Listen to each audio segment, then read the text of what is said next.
What's up, heathens? I am the Godless engineer, and typically I am critically analyzing apologist claims to give you the best arguments and information so that you can stand up and use your voice. Today I'm in Wilmington, Kentucky, Williamstown, Kentucky. I don't know what the fuck I was saying there. But I am here at the Ark Encounter Protesst for 2025. I'm going to be speaking at it. And as you can see, all the lovely people behind me, we're getting started. It is currently 11:26 a.m. 11:30 should be our first speaker today. So sorry I couldn't live stream this, but it's, it's fucking Kentucky. Anyways, I will see you heathens later.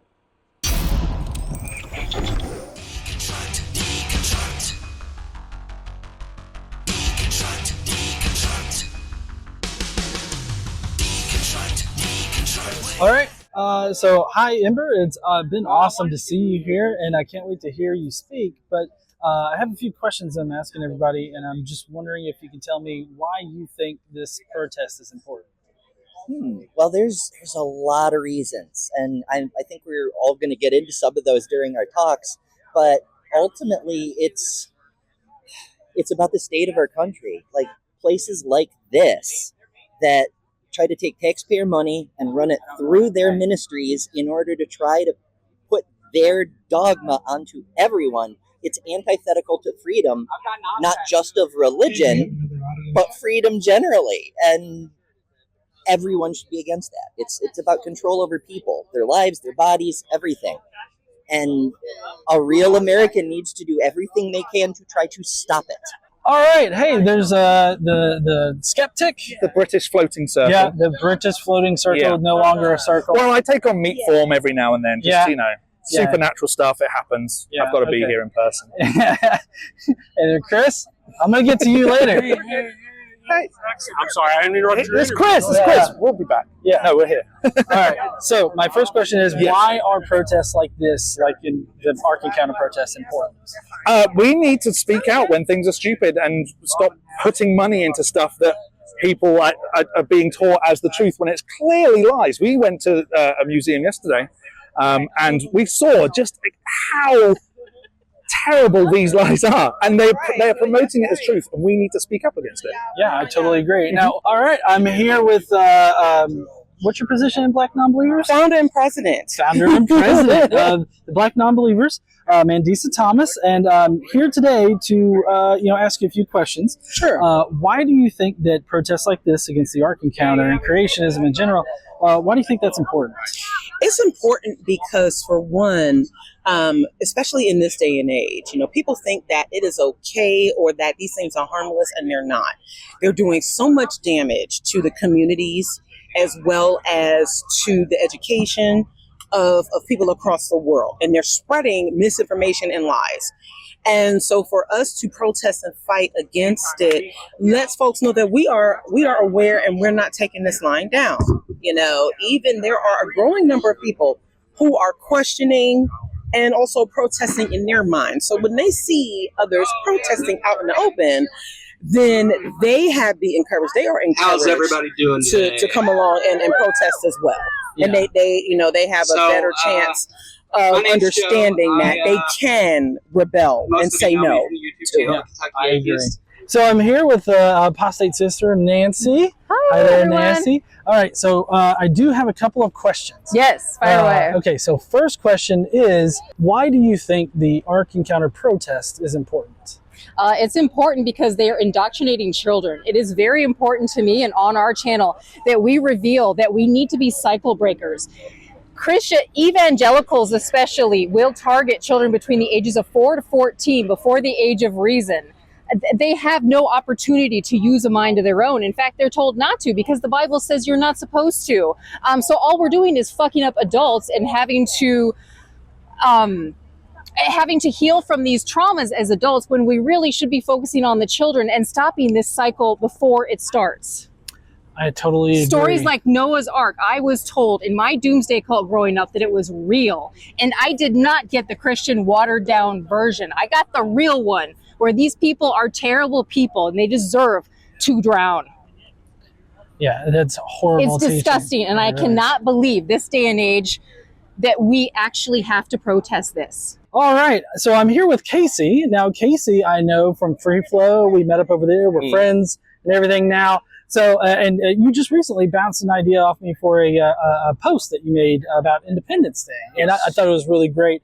I'm going to have that link down below for everybody to go and read it. You should definitely go and read it. But now, Casey, I do have a few questions for you. Absolutely. First one is, why do you think the Ark Encounter Protesst is important? I think that this protest is important because I used to be a creationist. I believe that this type of rhetoric sets the ceiling very low for all kinds of things.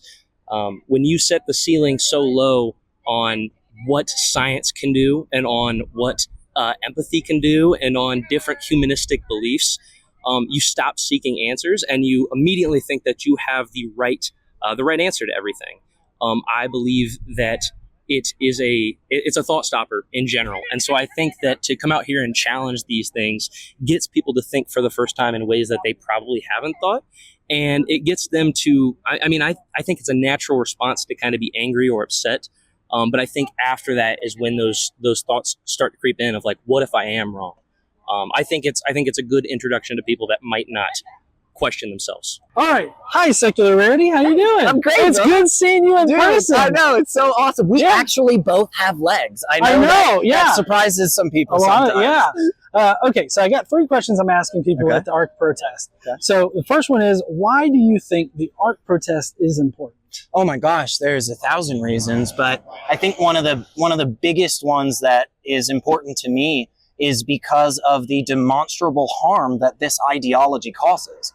I mean, we can see it when it's kids, we can see it when it's adults, we can see it happening all over the world. I mean, it absolutely hurts people, plain and simple, you know? Definitely. All right, so I got Chris Mallard here.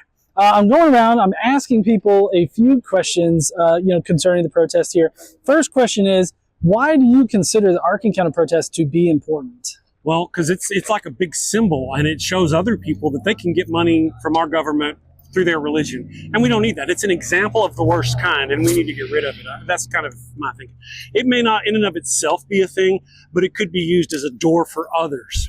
I'm here with Kelly from Truth Wanted, his ACA call-in show. How you doing there, Kelly? I'm doing awesome, but I always am, so no difference. So we're here at the Ark Encounter Protest, and I've been asking people a few questions. First question is, why do you think the Ark Encounter Protest is important? I think it's important because it's for a couple of reasons. Number one, the most important is that it kicks back against this pseudoscience, this mythicism that's really abhorrently taking control of some of our children's lives today. And I think a second reason it was really important is that there was a real good gathering of new content creators and new leaders in the community. And this was a great place to network and talk to each other and meet each other and help each other along so that we can be better networked to do a better job of fighting back against crap like the Ark.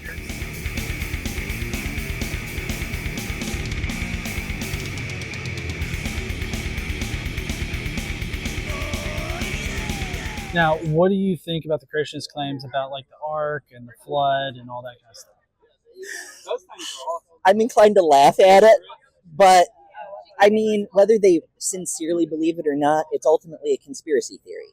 And for that reason, it's dangerous in a whole other way, because it undermines actual science. And to promote the idea of the worldwide flood, it undermines all of science, medical science that we all rely on to not die, technological innovations like we're using right now. It's holding us back in every conceivable way. And if people want to believe in their favorite Aesop's fable, that's fine. But to try to force it into classrooms, that ruins our future. I mean, I like to look at it historically. Did it happen? Well, the ancient Chinese dynasties and the ancient Egyptians didn't pause their being to die for a little while and then come back and forget the whole experience. So if you look at it that way, and that's how I do it, didn't happen. Just none of it happened. True. Yeah, I agree. Yeah, It's a bunch of crap. There's just no other way to say that it's a bunch of nonsense, and they're taking from stories that are maybe thousands of years old, that have been borrowed from different religions and other cultures, that may have, that may have recalled something natural that happened, and now they're trying to, push it as if it's actually true, which it isn't. And the problem is that, again, they want everyone else to believe that as well, take it as truth. So yeah, and then there's all sorts of creation stories throughout religion, right?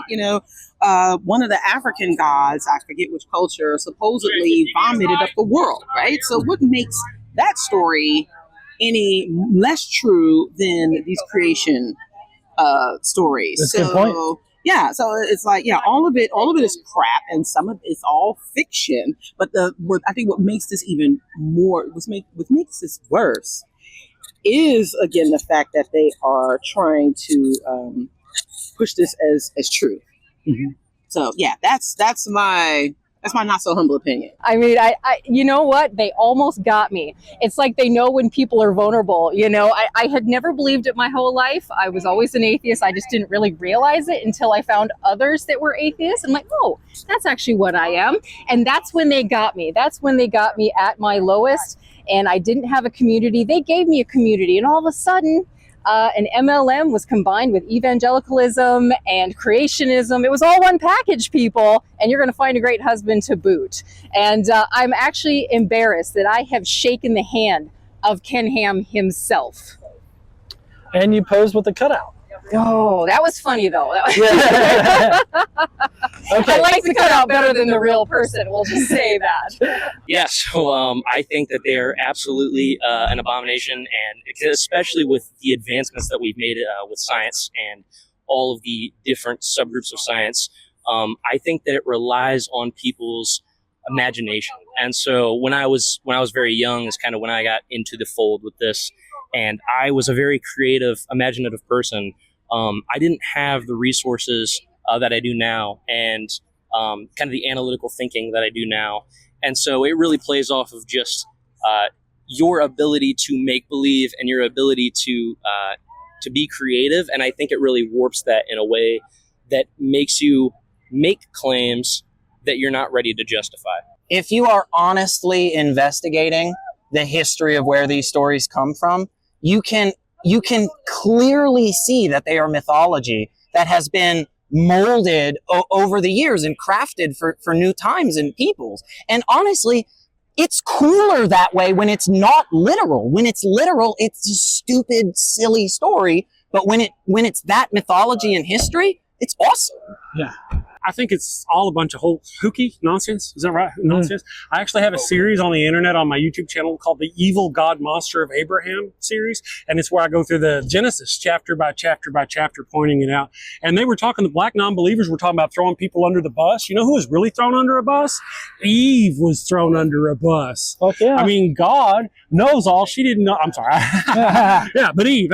So that's kind of the thing. This Ark Encounter, this is a bunch of magical thinking that really in the end just hurts people. I don't think anything about him at all. One of my favorite clips of a scientist was they asked a geologist what he thought about about some of the scientific creationist claims, and he said, "I don't think about them because I don't think they're science." No. And that's pretty much the way I feel about it too. I don't think about them because I don't think they're science. But again, this is the kind of stuff we do have to fight back against. So, because this is not science. It's just crap being spread around. And when it gets hammered into our children's head, they don't go look at real science, and that's the problem. Yeah.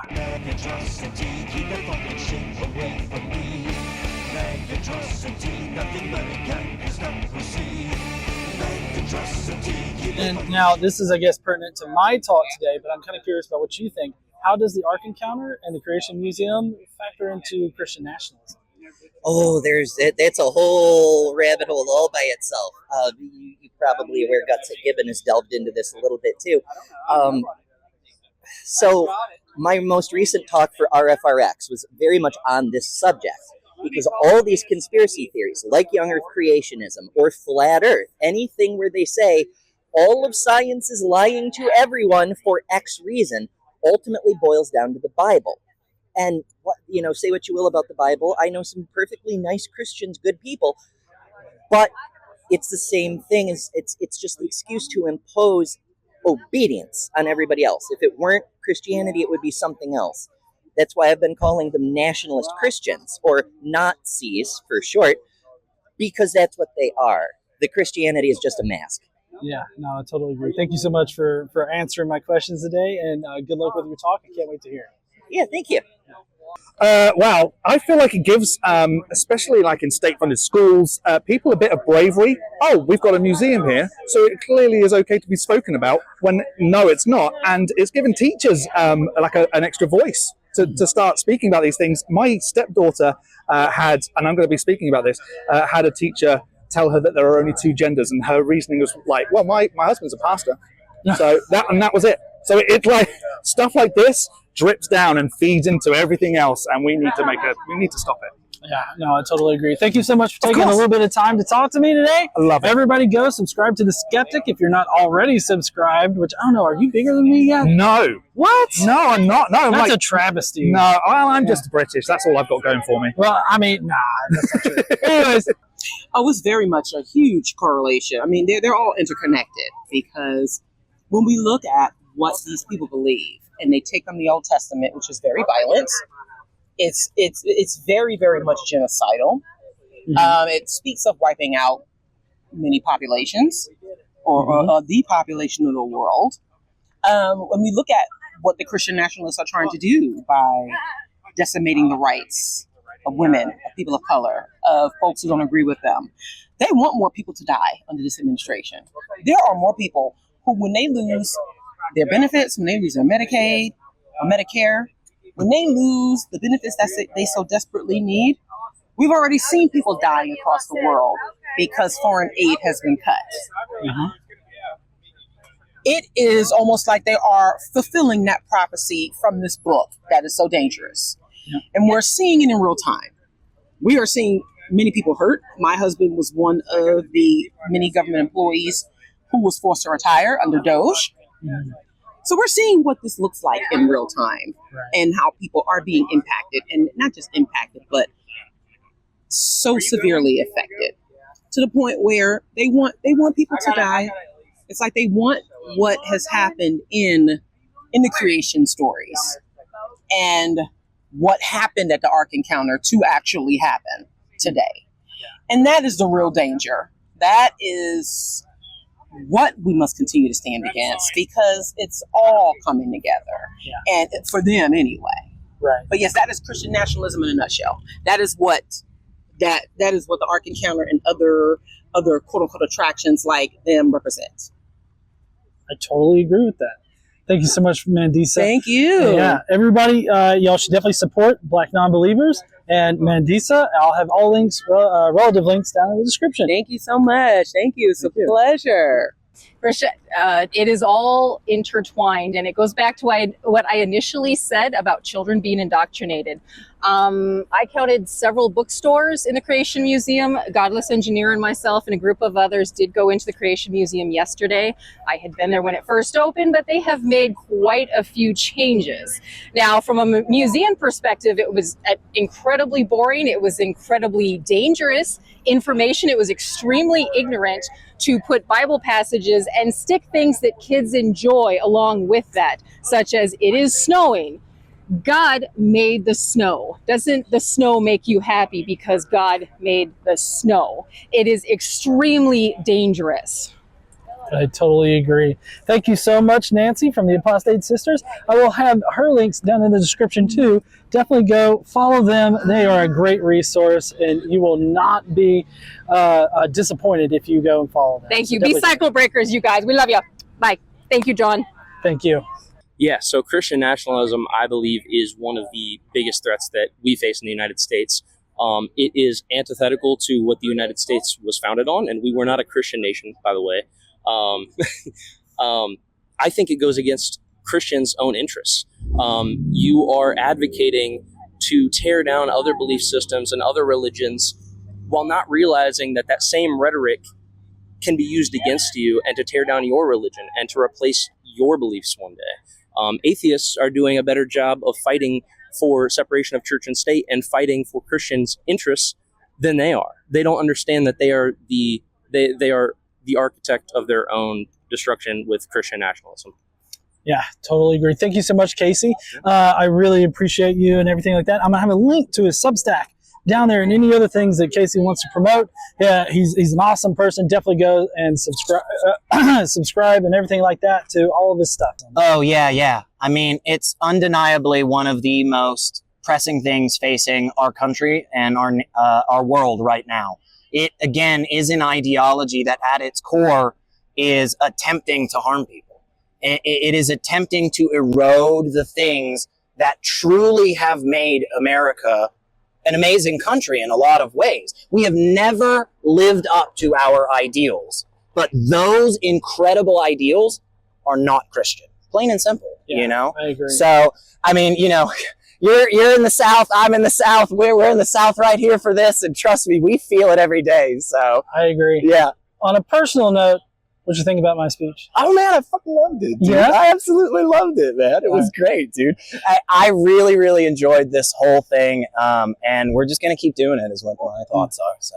All right, thank you so much, Secular Rarity. I'm going to have any links that you want me to put on there. I'll get with you later about that, but any links are down below. Y'all go and check them out. Well, that's kind of scary too, because they may not claim to be associated with Christian nationalism, but they will line up with them. And right now, Christian nationalism is being imposed upon us all across this country, whether it's in Texas, they're trying to go after the 10 Commandments in schools. Oklahoma, the Christian conservatives were trying to get money for an internet Catholic school. For a Catholic school, they wanted government funds for a Catholic school in Oklahoma. You know, now they lost 4-4 in the Supreme Court. Can you believe that? The Supreme Court should have been, no, that's just ridiculous. But no, 4-4.